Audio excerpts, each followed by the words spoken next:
Ya, es que más bien no entendí al principio cómo me decías la dinámica, pero sí, sí lo puedes hacer. ¿Sale? Ok, gracias. No, de nada. Mm, Ok. No me acuerdo si nos quedamos en la IgE o en la IgD. En la IgE. La IgE no la vimos nada. Sí, esa según yo la terminamos. Ok, entonces seguía la IgD. Bueno, eh, antes que nada, me da gusto que ya estemos otra vez de regreso. Yo, la verdad, me puse a estudiar mucho el fin de semana.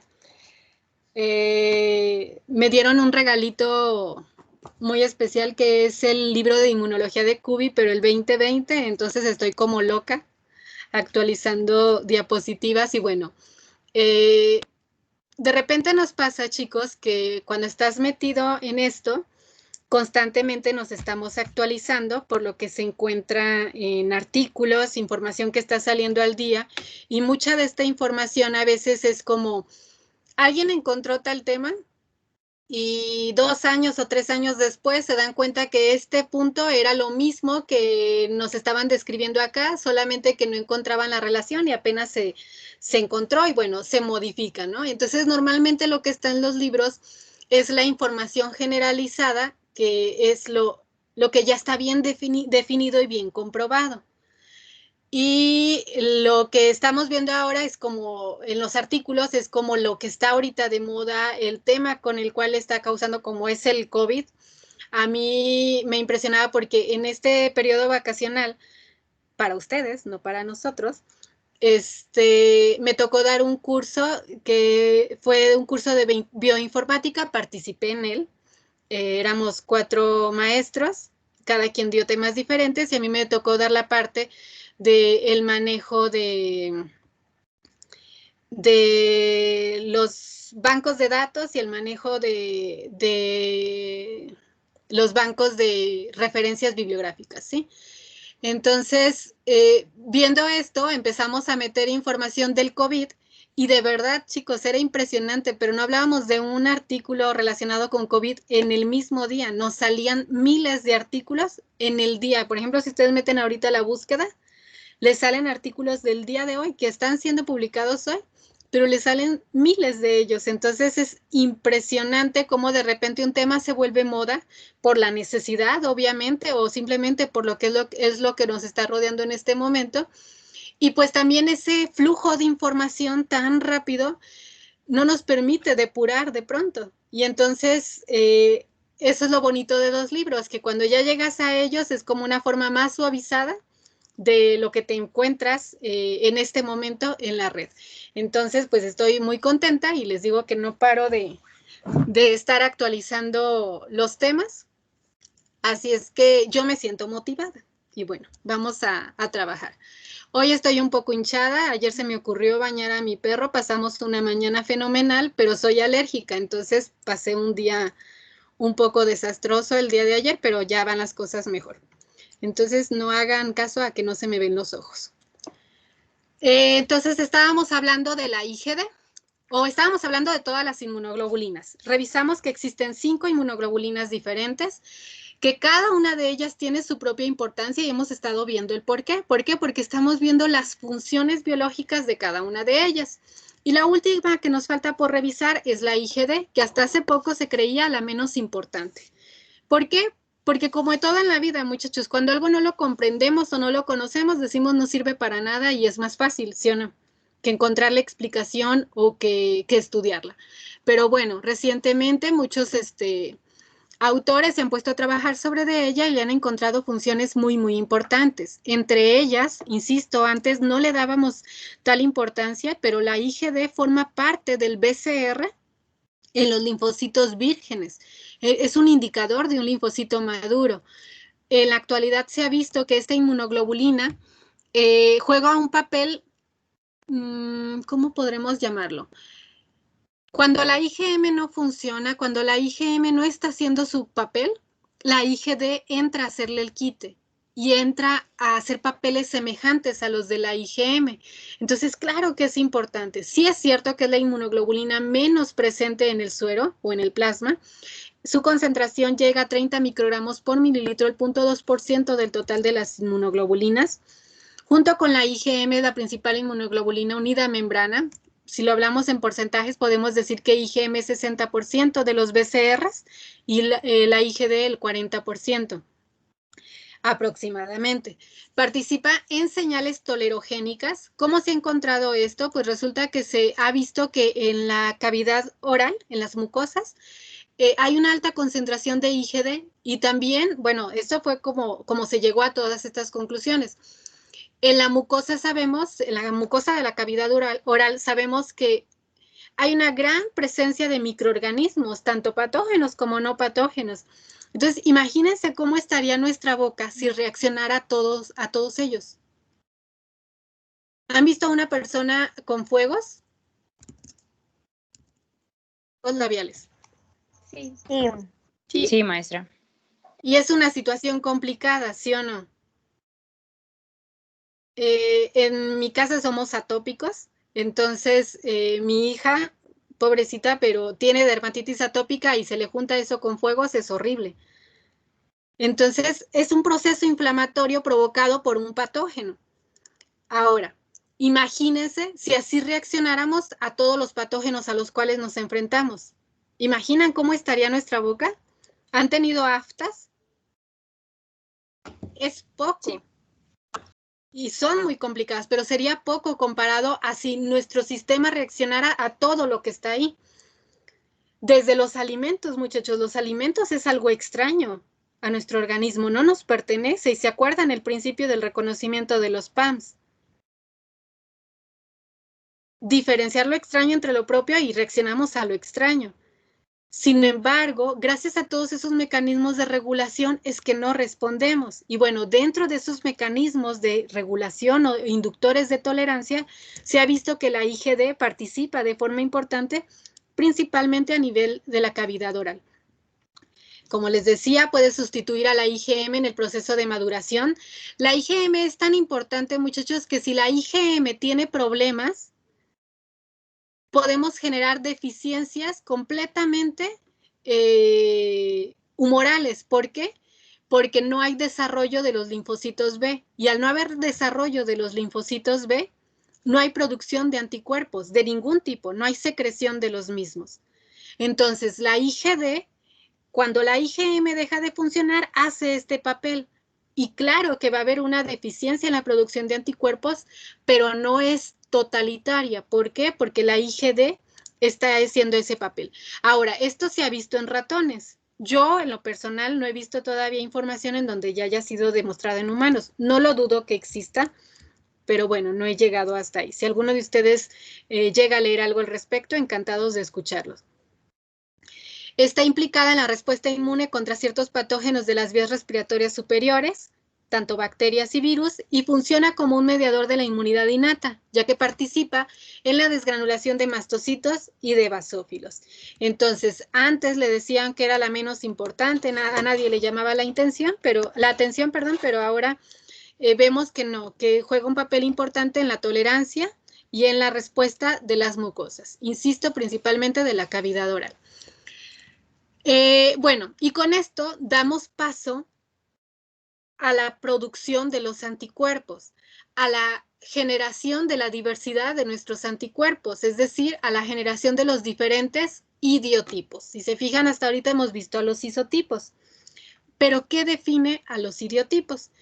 Y bueno, antes de ver esto, lo primero que me gustaría que revisáramos es la importancia de la cinética de la producción de los anticuerpos.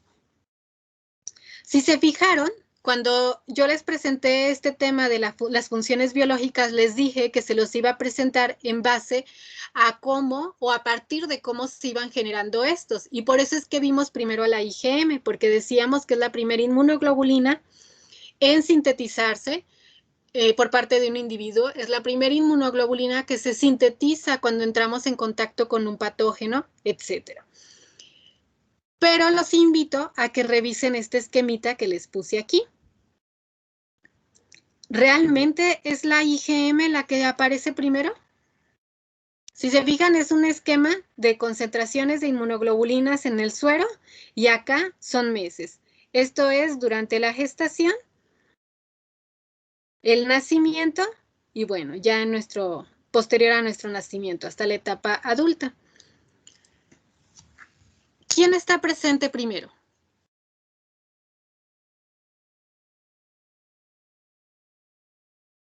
IgG. La primera inmunoglobulina que nos representan aquí es la IgG. ¿Pero ya se fijaron de quién es esa IgG? Es la IgG que nos transfirió nuestra madre a través de la placenta. Entonces, ¿teníamos mecanismos de protección antes de nacer? Sí. ¿Teníamos mecanismos adaptativos después de nacer? Sí. ¿De dónde vienen esos mecanismos? De la inmunoglobulina que estuvo transfiriendo pasivamente nuestra madre. ¿Es un mecanismo importante? Sí, porque sus inmunoglobulinas son una biblioteca, son los anticuerpos que ella produjo de todos los contactos que ha tenido con diferentes patógenos. Entonces, claro que son una buena gama de protección. Además de eso, no nos lo representan aquí, pero al nacimiento, si existe la lactancia, otra que debería estar aquí sería la inmunoglobulina A, que ya vimos que es una proteína neutralizante. Pero bueno, en estas otras tres líneas lo que vemos son las inmunoglobulinas que sintetiza el bebé. Y entonces la primera en sintetizar es la IgM. Sin embargo, la producción es muy baja. Es aproximadamente hasta los 9 meses que alcanza su tope. La IgG, vean hasta cuándo aparece, hasta el nacimiento. Y se dice que alcanzamos su pico máximo a los 5 años. Quiere decir que nuestro sistema inmune realmente al 100 lo encontramos hasta después de los 5 años. Sin embargo, también hemos revisado que la IgG tiene 4 subisotipos. Este artículo es reciente, es del 2018. Les puse aquí el DOI y bueno, en las referencias tienen el artículo completo. Si alguien tiene el tiempo, los invito a que lo revisen. Se me hizo en realidad muy bonito porque lo que hacen es estudiar tanto la presencia o las características del tipo de linfocitos B que hay conforme al tiempo. Yo no se los puse aquí porque todavía no entramos a los linfocitos B. Y bueno, además cuantifican a las inmunoglobulinas. Y lo que se destaca es que cuantifican los diferentes subisotipos de la IgG. Esta es la inmunoglobulina cuantificada en el cordón umbilical. Este es en el neonato, es al nacimiento, también, no en cordón umbilical, no, qué burrada dije, perdónenme. En el neonato lo hacen al nacimiento y toman la muestra del cordón umbilical. Y estas ya es al nacimiento, bueno, en sus diferentes etapas, que van tomando la muestra de sangre y lo van cuantificando, ¿sí? Entonces, podemos ver que ya aquí los valores están cambiando un poquito. ¿Se acuerdan que acá decíamos que la IgG, su pico máximo, lo alcanzábamos a los 5 años? Sin embargo, va a depender mucho de la inmunoglobulina. Algo que se destaca es que la que más se tarda en aparecer es la IgG4 y la IgG3. Las importantes dentro de los mecanismos de defensa adaptativos durante los primeros meses de vida serían tanto IgG1 como IgG2. Pero bueno, lo que yo quiero resaltar con estas gráficas es que es importante que sepamos, y eso va a depender mucho también de la especie, cómo se están sintetizando estas inmunoglobulinas y cuándo las podemos encontrar, sobre todo cuando ya nosotros queremos producir anticuerpos.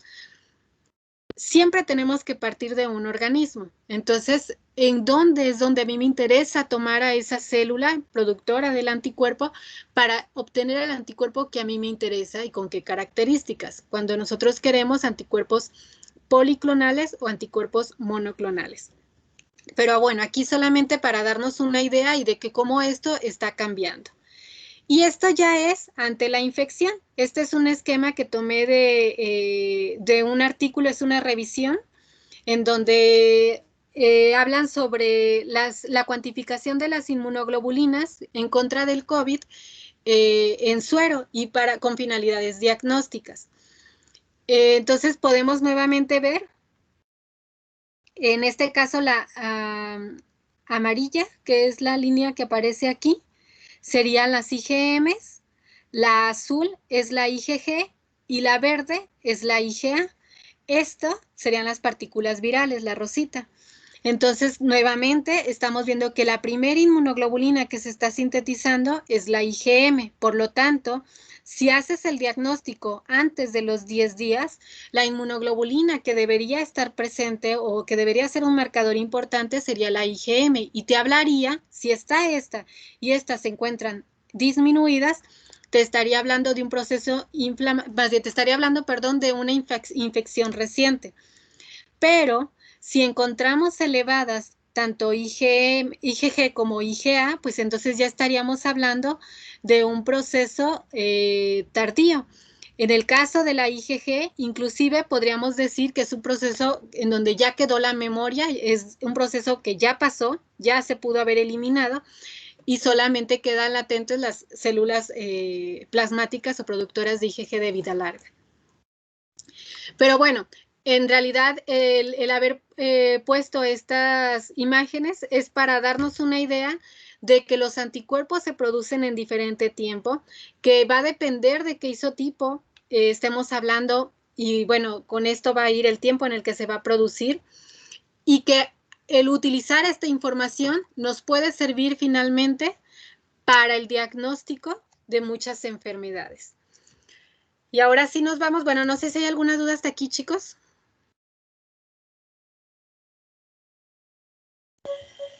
Todo bien, maestra. Gracias. Con esto ahora sí nos vamos a lo que es la diversidad de los anticuerpos. ¿Cómo es que tenemos anticuerpos tan diversos? ¿Cómo es que decimos que los anticuerpos son heterogéneos o tan heterogéneos? Ustedes saben que para poder producir una proteína, lo primero que necesito es un gen. Entonces, ¿se han puesto a pensar la cantidad de genes que necesito para poder producir a los anticuerpos? ¿Creen que tenemos todo ese material, muchachos?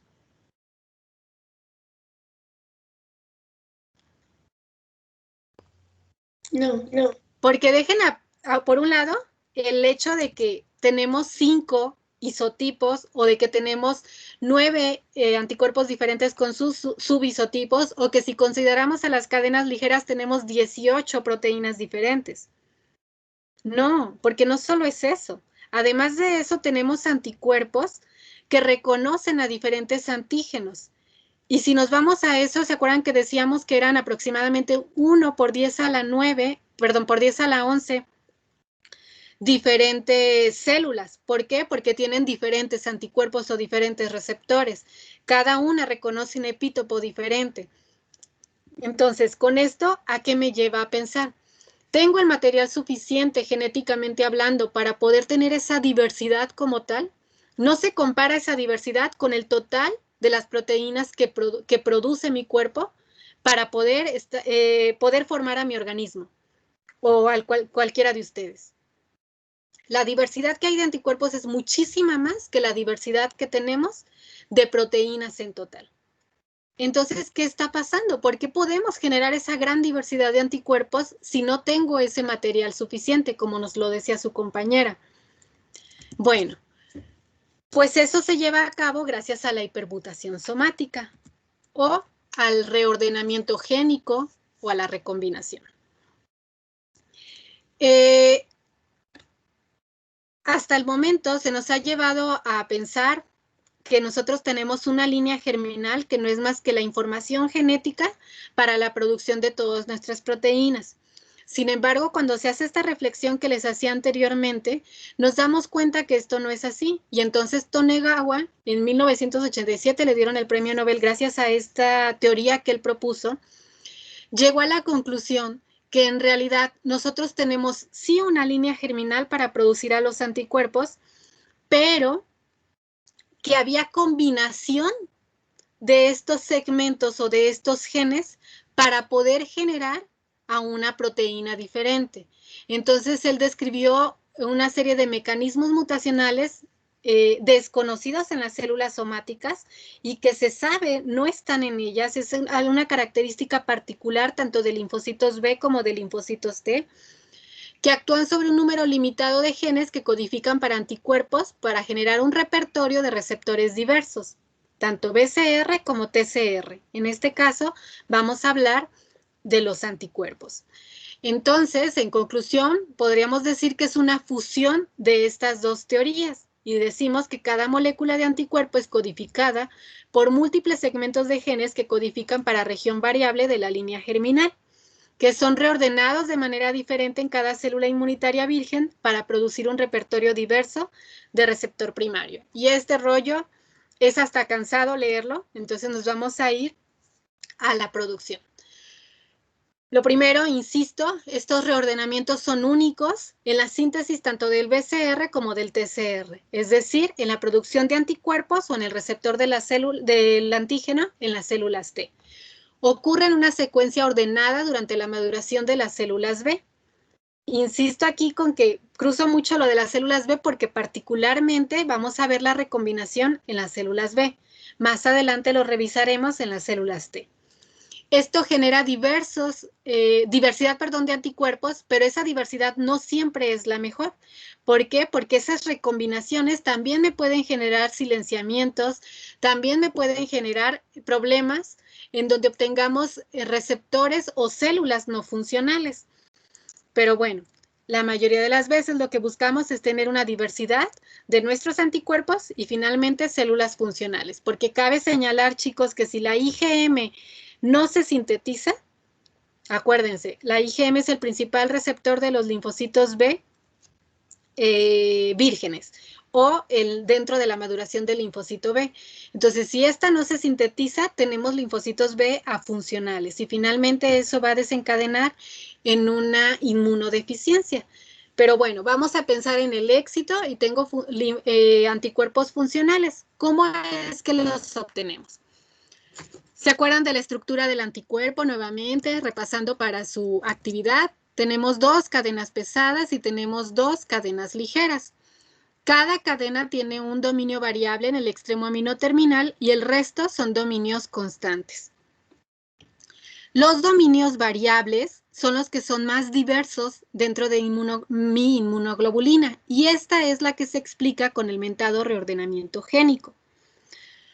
Entonces, los anticuerpos van a estar codificados por 3 losis diferentes que están en los siguientes cromosomas. La cadena lambda se encuentra en el cromosoma 22 en el humano y en el 16 en el ratón. La capa, cromosoma 2 en el humano y 6 ratón. Cadena pesada en el cromosoma 14 en el humano y el 12 en el ratón. ¿Por qué les pongo los datos del ratón? Estuve de verdad muy tentada a borrarlos porque luego resulta un exceso de información. Pero yo creo que si hay alguna carrera en donde esto no lo debemos eliminar, es en la de ustedes. ¿Por qué? Porque ustedes son biotecnólogos. Y finalmente, mucha de esta tecnología se genera a partir de esto. Entonces es muy importante que sepamos las homologías entre estas dos especies para poder obtener mejores productos o mejores estrategias, ¿sí? Entonces, insisto, vamos a hablar de 3 losis diferentes, dependiendo de quién estamos hablando, cadena pesada o cadena ligera, capa o lambda. Ok. Chicos, si hay alguna duda, mientras yo esté hablando, por favor, con toda confianza, deténganme, ¿sale? Porque luego yo me emociono y se me va la onda. Ok, entonces, cada loci va a estar compuesta por familias multigénicas y a su vez cada una de estas va a poseer secuencias de codificación, las cuales vamos a llamar segmentos génicos. La información genética entonces va a estar guardada en diferentes segmentos, a los cuales los vamos a denominar L, C, J, B y D. La L, que es la que va a referenciar al péptido señal. ¿Alguien de ustedes sabe para qué es el péptido señal? Yo estoy segura que sí, porque esto lo ven ustedes en sus clases de biología molecular, no sé si llevan biología celular, pero todo lo que tenga que ver con genes ven esto. Y bueno, en bioquímica lo tuvieron que ver. ¿Cuál es la finalidad de un péptido señal?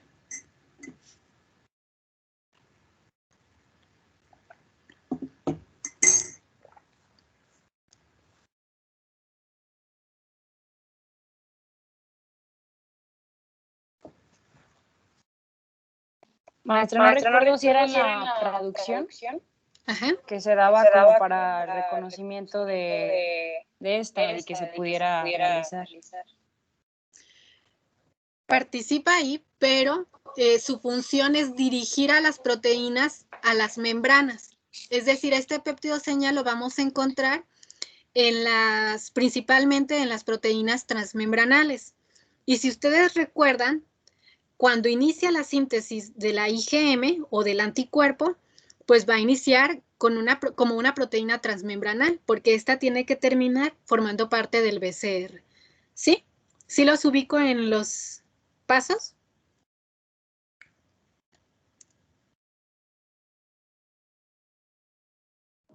Maestra, me perdí un poco. ¿Podría repetir eso último del péptido señal? Ah, claro. Y les decía que el péptido señal es como una marca que va a dirigir a esa proteína una vez que empiece la síntesis a la membrana. Es un péptido que lo vamos a encontrar en las proteínas transmembranales. Yo les comentaba que recordemos, sí estoy hablando del anticuerpo como tal, el que es secretado, pero para iniciar con la diversidad, estos anticuerpos se producen en las células inmaduras. Por lo tanto, la primera vez que se sintetizan estas proteínas, van a terminar formando parte del BCR. ¿Qué quiere decir? Van a ser proteínas transmembranales. ¿Sí? De ahí la importancia de ese péptido señal. Sí, gracias. No, de nada. Ok, entonces, por eso aparece este aquí. Este sería todo el gen. ¿Se acuerdan que les dije que cada gen o loci va a estar formado por familias multigénicas? Esas son 3 familias multigénicas importantes. ¿Cuáles son estas? Es la familia V, la familia D y la familia J. En el caso de las cadenas ligeras del dominio variable, solo estoy hablando de los dominios variables. ¿Sí nos queda claro eso, muchachos? Porque al ser este constante, pues la configuración no va a cambiar. Aquí, detrás de esto, debería estar pegado la familia C o la familia constante. Pero lo que me da la diversidad es lo que se encuentra en el dominio variable, entonces por eso solo estoy hablando de esta fracción. ¿Cómo obtenemos esta fracción? Entonces, en la cadena pesada, el dominio variable lo forman la familia B, la familia D y la familia J. En la cadena ligera, el dominio variable se encuentra en la familia B y en la familia J. Ahora, me dicen que cada familia está compuesta de múltiples segmentos génicos y lo podemos ver aquí. Les marqué con negritas los de humano. Entonces, en la cadena pesada, nos ubicamos en esta parte, la familia B está formada por 38 a 44 segmentos diferentes. Si me representaran este gen completito, debería tener 38 segmentos unidos a un segmento líder o a un péptido líder, ¿sí? Cada uno. Y estarían aquí representados los 38 a 44. El segmento D está formado por 23 segmentos diferentes, estos que están aquí. Y el segmento J está formado por 6 segmentos diferentes. Como esto es una caricatura, solo lo representan con algunos ejemplos. Pero esta tira es mucho más larga, formada por 3 familias, cada familia por múltiples segmentos. Y lo mismo tenemos para el dominio variable de las cadenas ligeras. Solamente que como en las cadenas ligeras solo hay BJ, por ejemplo, para lambda, tenemos 33 segmentos en B y 5 en J, y en la cadena kappa tenemos 34, 48 segmentos en B, 5J. Esto es el primer factor que da la diversidad de mis anticuerpos. Con estos datos, muchachos, ¿cuántos anticuerpos diferentes obtendríamos? ¿Quién me puede decir? Ay, mis células.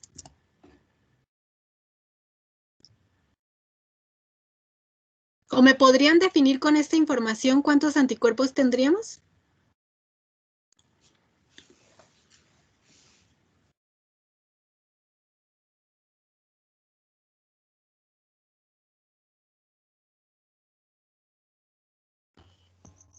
Muchísimos.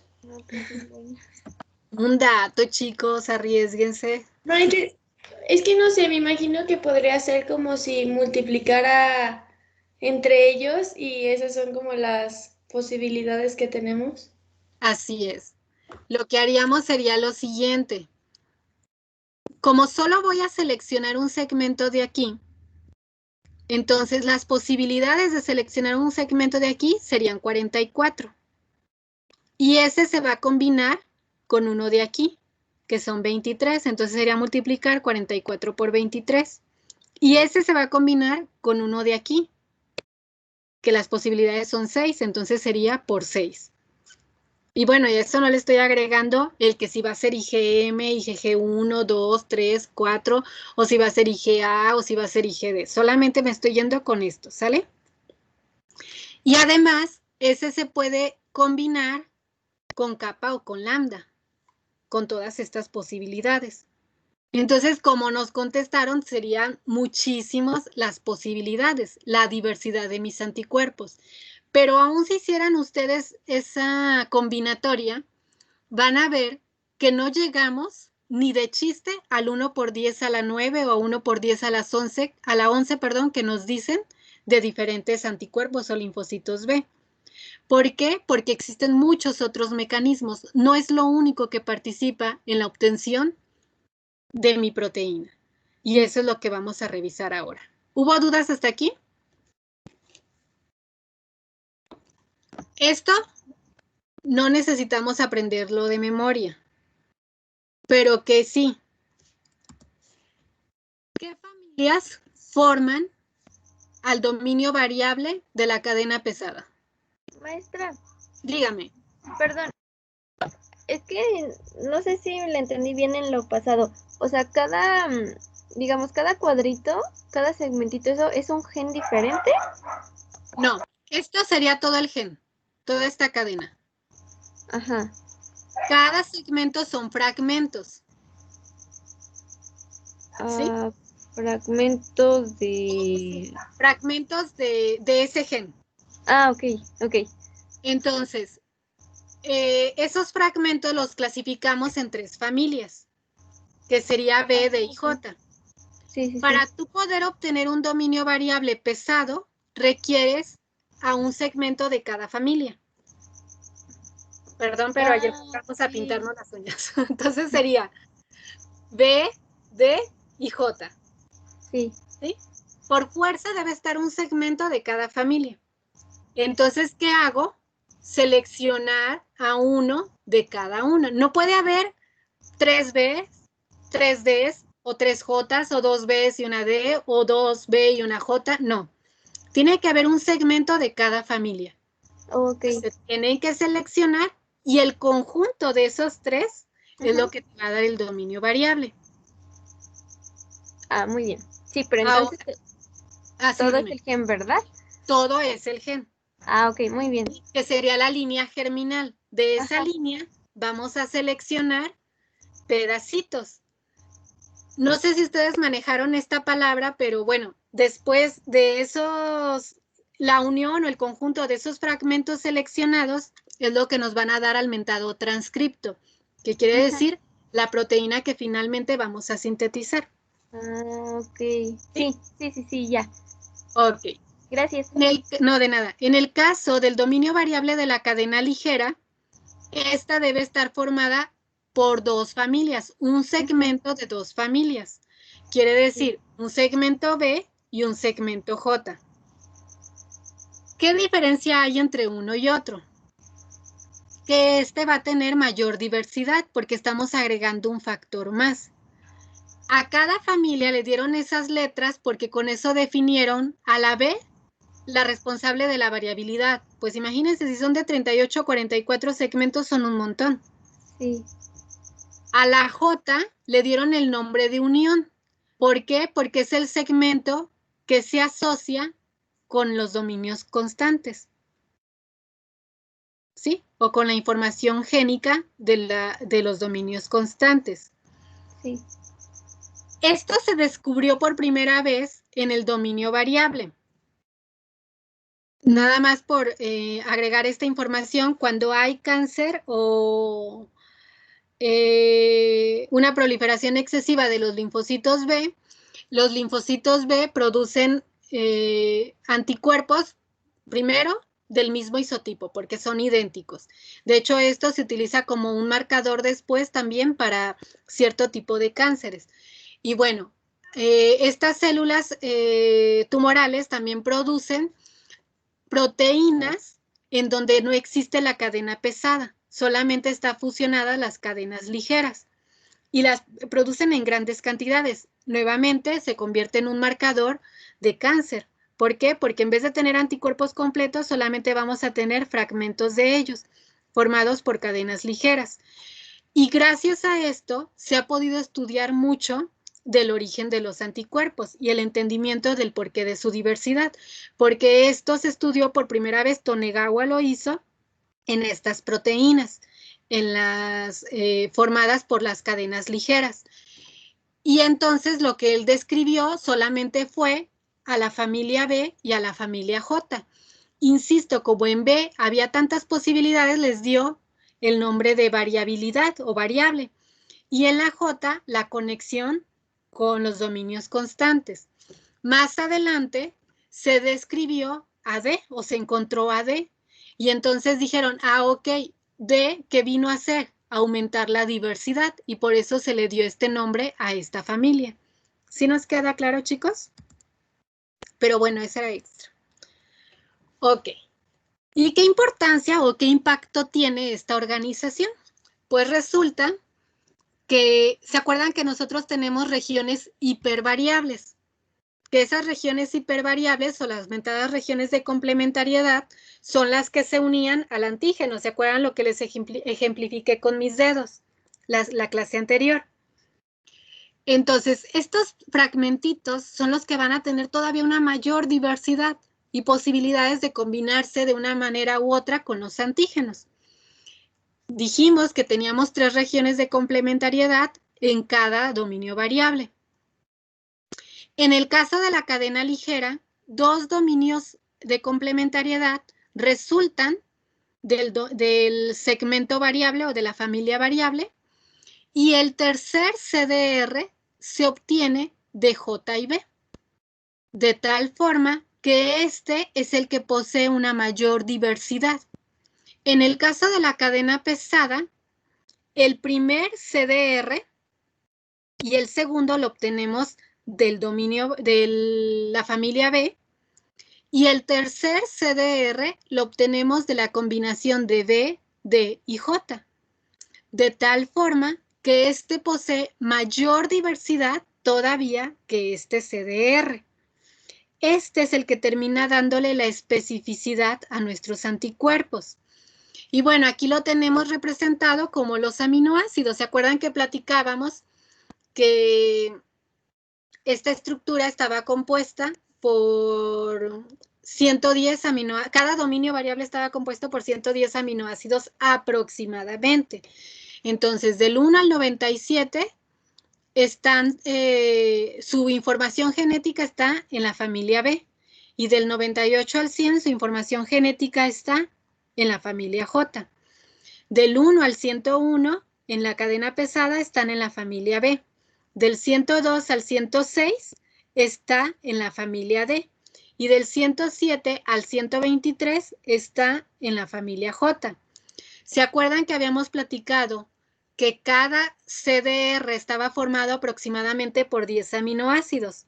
Tiene sentido, ¿no? Miren, del 102 al 106, ¿cuántos son?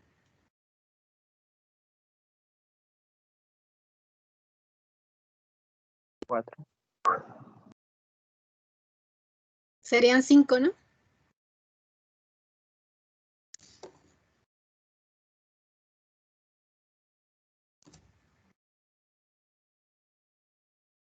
¿Sí o no? Sí, creo que sí. Ok. Nos vamos a poner con las manos, chicos. A ver, entonces, ahí tengo a mis primeros 5 aminoácidos. Me faltan todavía otros 5. ¿De dónde obtengo esos 5? Ah, pues de 3 de la familia B y los otros 2 de la familia J. Y al final obtengo a mi CDR completo, que posee una mayor diversidad y que, bueno, en la actualidad sabemos que los antígenos al que deben estar unidos obligatoriamente es al CD3 para tener una mayor afinidad con su antígeno, ¿sí? ¿Está claro hasta aquí, chicos? ¿No los estoy haciendo líos? Maestra, yo tengo una duda. Sí, dígame. Por ejemplo, en la diapositiva anterior, Ajá. la combinatoria siempre se dan bajo los mismos órdenes. Por ejemplo, en la cadena pesada siempre es LVDJ, no puede ser LVJD. No, siempre es así. Siempre en ese orden. Ok, gracias. Ajá.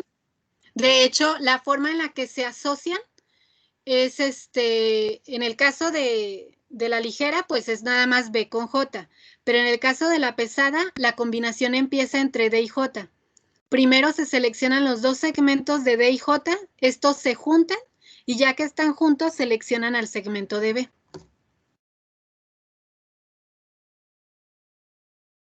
¿Sí?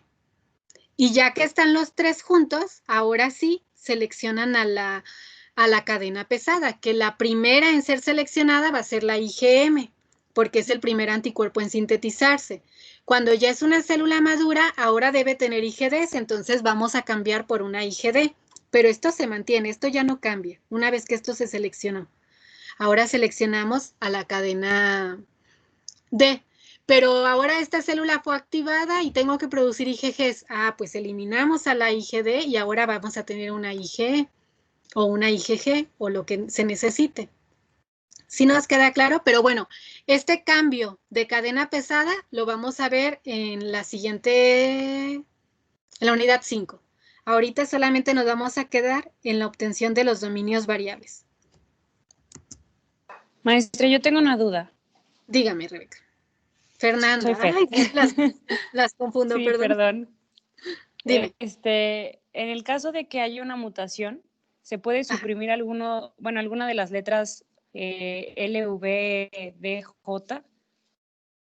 Si hay alguna mutación, o sea, si se dejara de expresar el segmento B o el segmento D o el segmento J, esa célula es afuncional. Ok. Y por Ya ejemplo, como es en ese orden, codifican para un aminoácido, o bueno, no para un aminoácido, para muchos. En el caso de que no hubiera, por ejemplo, la J, ya ahí ya sería igual, o sea, no tendría función. sí, ya son células. Es que acuérdense que lo que estás formando la primera vez ese anticuerpo fue un BCR, es un receptor. Y ese receptor le sirve a la célula para entrar a los diferentes procesos de maduración durante la maduración. Una vez que termina la maduración para reconocer al antígeno. Pero si hay mutaciones en ese BCR, se para el proceso de maduración de tu linfocito B.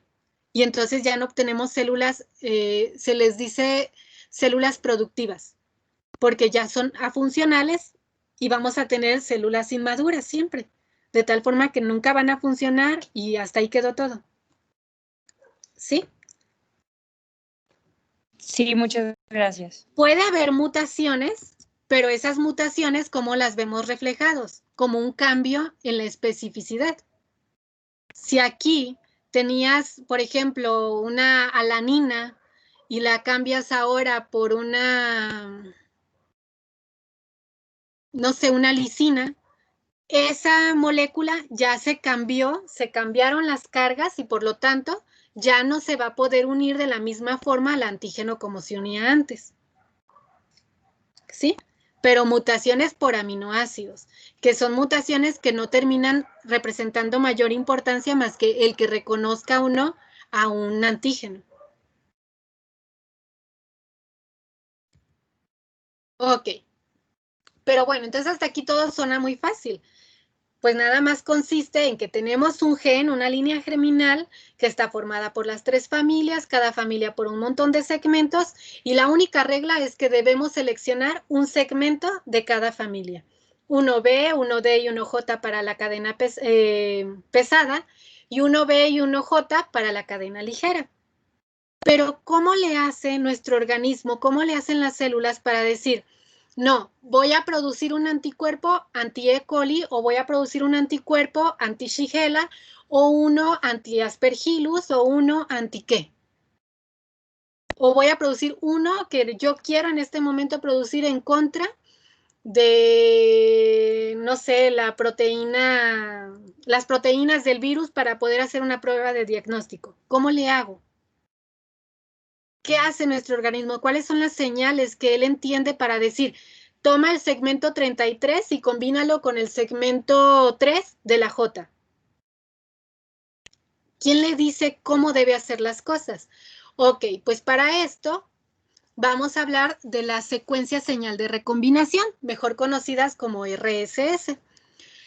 Estas secuencias son secuencias de nucleótidos que se van a encontrar después o antes de los segmentos de las diferentes familias génicas, es decir, después de B lambda, antes de J lambda, después de B kappa, antes de J kappa, después de B de la cadena pesada, antes de J de la cadena pesada y a los 2 lados de la cadena D. ¿Pero qué son esas secuencias señal? Pues en realidad son secuencias que son altamente conservadas, que van a estar constituidas por un heptámero, un espaciador y un nonámero. Igual lo podemos ver acá, un nonámero, un espaciador y un heptámero. Existen 2 RSS. A cada una se le conoce como la RSS de 2 giros o la RSS de 1 giro. ¿Por qué se le da este nombre de 2 giros o 1 giro? Por las diferencias entre el espaciador. De toda esta secuencia, que está formada por el heptámero, espaciador y nonámero, los nucleótidos que están en el espaciador son los que tienen una mayor diversidad. Pero este espaciador puede estar constituido por 23 pares de bases o puede estar constituida por 12 pares de bases. Si entre el nonámero y el heptámero hay solamente 12, la conozco como una RSS de 1 giro. Si entre el heptámero y el nonámero hay 23 pares de base, la reconozco como una RSS de 2 giros. ¿A qué se refiere el 1 giro o 2 giros? Acuérdense que el DNA no es más que una hélice. Y para hacer cada giro de la hélice, nosotros requerimos aproximadamente 10 pares de base. Entonces, en estas 12 solamente cabe un giro, en estas 23 caben 2 giros. Ok. Además, existe una regla en donde dice que nosotros vamos a pegar secuencias o RSS o vamos a hacer sinapsis entre RSS de 2 giros y 1 giro o entre RSS de 1 giro y 2 giros. Es decir, siempre debe haber una y una. Nuevamente, no pueden haber 2 RSS de 2 giros juntas o 2 RSS de 1 giro juntas. ¿Sí nos queda claro? A ver, otra vez, o sea, como que no pueden haber 2 espaciadores juntos o no, no entendí. 2 espaciadores juntos de 2 giros o 2 espaciadores juntos de 1 giro. Siempre tiene que haber uno y uno. Esa es la regla de pegado. ¿Todos entendemos lo que es una sinapsis? Sé que ustedes lo han escuchado en términos de el sistema nervioso, pero una sinapsis, la definición como tal, es la unión o la conexión, ¿sí? Entonces, en este caso, les decía que lo que se va a conectar van a ser, o la identificación va a ser, hay que pegar este segmento con este, pero ¿cómo sé que voy a pegar un segmento B y cómo sé que voy a pegar un segmento J? Lo que nos decía Fernanda hace rato. ¿El sistema inmune nunca se equivoca y pega 2 veces juntas? No, no las puede pegar. ¿Y por qué no las pega? Porque identifica esas RSS. Todos los segmentos B, por ejemplo, de la cadena lambda, todos van a llevar al final un espaciador de 2 giros o una RSS de 2 giros. De tal forma que si la regla es que pegamos un giro con 2 giros o al revés, lo siguiente no puede ser otro segmento B. Por fuerza va a ser un segmento J, porque los segmentos J siempre vienen antecedidos ¿por quién? Por una RSS de un giro.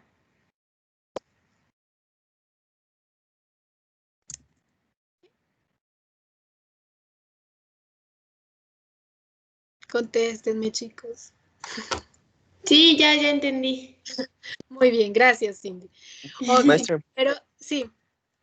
y en ese mismo diagrama en el que dice cadena pesada, sí hay dos RS de un giro juntas, ¿no? Seguidas, en donde está la parte de la D. Ah, sí, pero es que la D los tiene. La D sí, O ella sea, sí. no. A ver, es que, bueno, si quiere déjeme le sigo aquí, ahorita llegamos a ella. Ah, En el sí, caso sí. de la cadena kappa, el dominio variable, o bueno, el segmento B, siempre va a ir seguido de una RSS de un giro. Mientras que el segmento J va a estar antecedido por una RSS de 2 giros. ¿Esto qué otra información les da, chicos? Alguien podría decir, ¿y por qué no se combina una B con una capa? Primero están en cromosomas diferentes. Pero suponiendo se juntaran, pasaran por ahí, no se puede. ¿Sí? Hay 2 giros, 2 giros, un giro, un giro. ¿Estamos bien?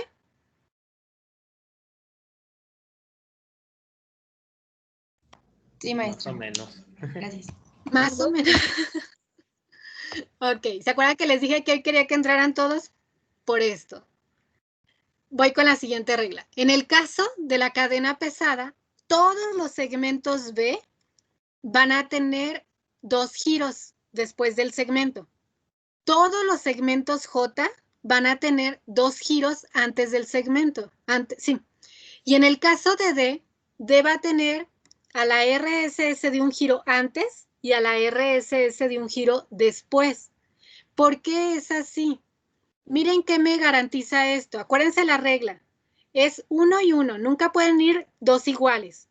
Por lo tanto, en la cadena pesada nunca se va a pegar una B con una J. Porque cuando estos se encuentren que van a... no, los dos son de 2 giros. Adiós. Pero cuando lleguen a la familia de D, ¿con qué se van a encontrar? Con que aquí sí hay una señal de un giro. Por lo tanto, se puede pegar con una de 2 giros. Y de este lado se puede pegar con una de 2 giros. De tal forma que voy a tener ABD J. ¿Sí o no? Maestra, yo tengo una duda. Sí, Natalia. Eso de RSS de la cadena pesada, ¿es igual para todos los isotipos? Sí.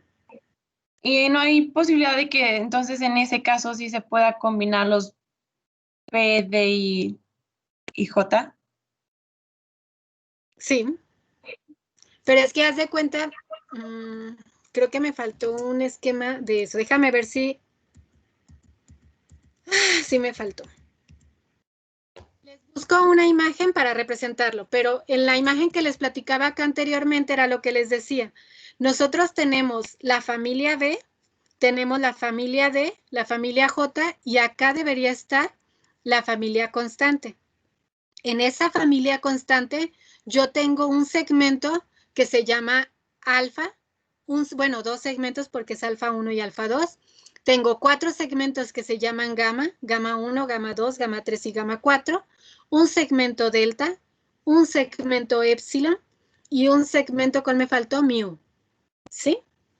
Entonces, una vez que estos se pegan, ya estos combinados se pueden unir a mu, delta, epsilon, j, ¿sí? J y yo. Gamma, perdón, a cualquiera de los dominios constantes. ¿Sí, Natalia? Ok, sí, ya, perdón, estaba un poco perdida, ya, ok, gracias. Bueno, no le echo la culpa a usted. La verdad, hasta ahorita que me lo está diciendo, en las imágenes hice muchos cambios en su presentación y en las imágenes que tenía antes siempre tenía AC y ahora, hasta ahorita que me lo dijo usted, me di cuenta que lo eliminé. Entonces, mucho es mi responsabilidad, es que no se apure. Pero bueno, espero esto haya quedado aclarado para todos. De todos modos, les intentaré buscar un esquemita para subirlo, para que a la hora de que estudien lo tengan presente. ¿Sí? Que esa línea germinal viene con toda la información. Lo que estamos haciendo son combinaciones. ¿Dudas hasta aquí de las RSS ya para cerrar la clase?